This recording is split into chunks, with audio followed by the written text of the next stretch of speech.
BA तृतीय वर्षाच्या सर्व विद्यार्थ्यांचं मी अर्थशास्त्र विभागाच्या वतीनं मनपूर्वक स्वागत करतो। आपण BA द्वितीय वर्षामध्ये सर्वजण पास झालात त्याबद्दल तुमचं अभिनंदन करतो आणि BA तृतीय वर्षाचा अभ्यासक्रम कसा असेल या संबंधी थोडक्यात तुमच्या समोर विश्लेषण मांडतो। या 5व्या सत्रामध्ये प्रामुख्याने अर्थशास्त्रामध्ये 2 पेपर आहेत,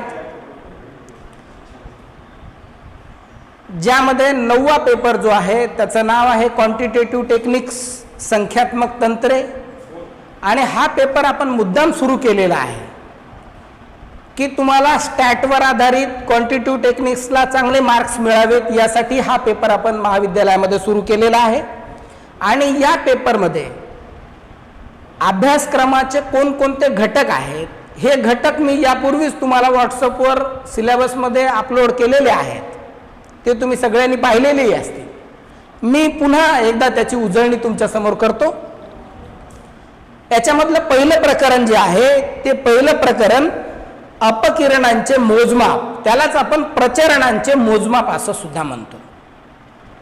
या पहिल्या प्रकरणामध्ये प्रामुख्यानं 2 घटक आहेत। पहिला घटक आहे तो म्हणजे प्रचरणाचा अर्थ, आणि याच्यामध्ये अनेक सांख्यिकी तज्ञांच्या आपल्याला याच्यामध्ये व्याख्या पाहायच्या आहेत। आणि दुसरा घटक जो आहे तो हे प्रचरण मोजण्याच्या कोणकोणत्या पद्धती आहेत। या पद्धती म्हणजेच आपलं प्रॅक्टिकल आहे, याच्यावर आधारित वेगवेगळी गणितं आहेत, वेगवेगळे उदाहरणं आहेत। आणि त्या उदाहरणामध्ये प्रामुख्याने 3 प्रकारची उदाहरणं आहेत। पहिला घटक आहे समांतर माध्यापासून विचलन माध्य आणि त्याचा गुणक काढणे। आणि मग याच्यामध्ये पुन्हा 3 पद्धती आहेत, साध्या मालिकेमध्ये, खंडित मालिकेमध्ये आणि संतत मालिकेमध्ये समांतर माध्यापासून विचलन माध्य आणि गुणक कसा काढायचा। दुसरा घटक याच्यामधला आहे मध्यकेपासून विचलन माध्य आणि गुणक काढणे। आता मध्यका सुद्धा साध्या मालिकेमध्ये, खंडित मालिकेमध्ये आणि संतत मालिकेमध्ये, म्हणजे साधारणतः पहिल्या प्रकारामध्ये 3 गणितं, दुसऱ्या प्रकारामध्ये 3 गणितं, आणि तिसरा जो प्रकार आहे तो आहे बहुलकापासून विचलन माध्य आणि त्याचा गुणक काढणे। याच्यामध्ये प्रामुख्याने 3 प्रकार आहेत, साधी मालिका, खंडित मालिका आणि संतत मालिका। असे 9 प्रकारचे गणित, 9 प्रकारचे उदाहरणं प्रामुख्याने याच्यामध्ये समाविष्ट आहेत। आणि याच्यातला दुसरा जो घटक आहे तो आहे लॉरेंज वक्र, लॉरेंज कर्व नावाचा। तर पहिलं प्रकरण साधारणतः एवढ्या घटकांनी समाविष्ट झालेलं आहे।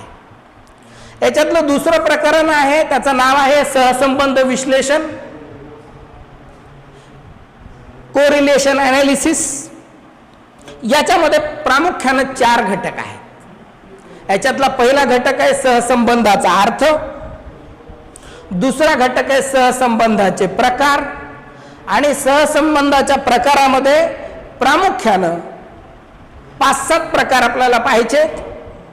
एक म्हणजे धनात्मक रेषीय सहसंबंध, दुसरा ऋणात्मक रेषीय सहसंबंध, धनात्मक अरेषीय सहसंबंध, ऋणात्मक अरेषीय सहसंबंध, साधा सहसंबंध, बहुविध सहसंबंध आणि आंशिक सहसंबंध। असे सहसंबंधाचे 7 प्रकार प्रामुख्याने आपल्याला पाहिजेत।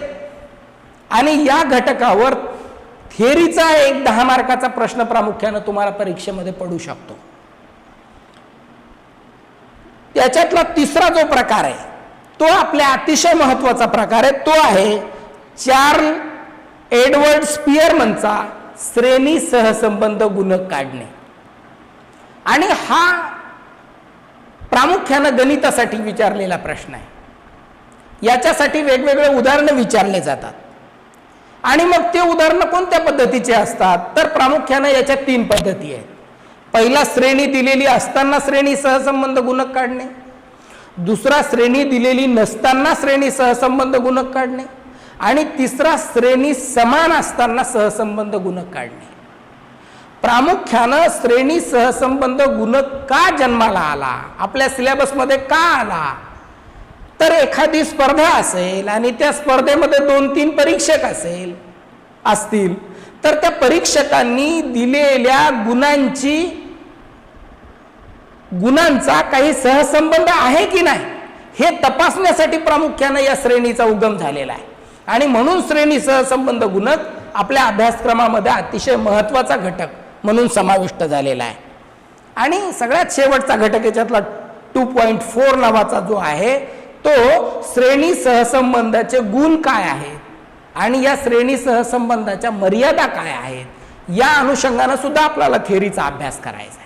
तर प्रामुख्यानं दुसरं प्रकरण या 4 घटकामध्ये असं समाविष्ट झालेलं आहे.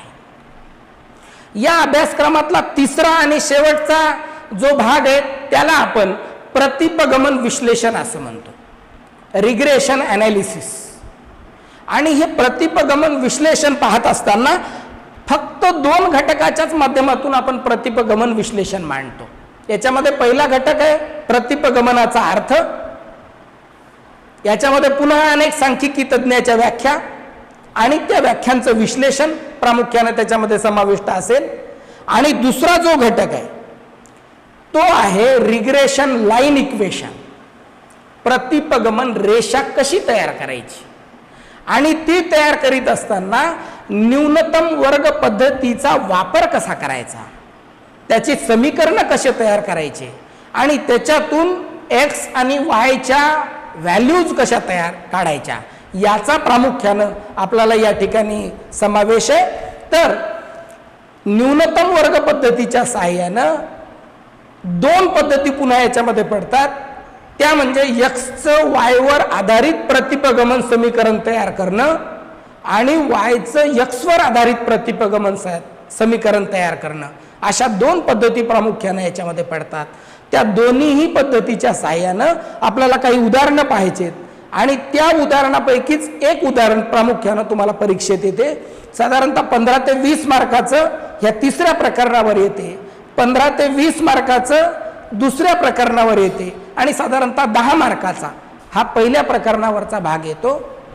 तर अशी 50 मार्कांची तुमची विभागणी असेल.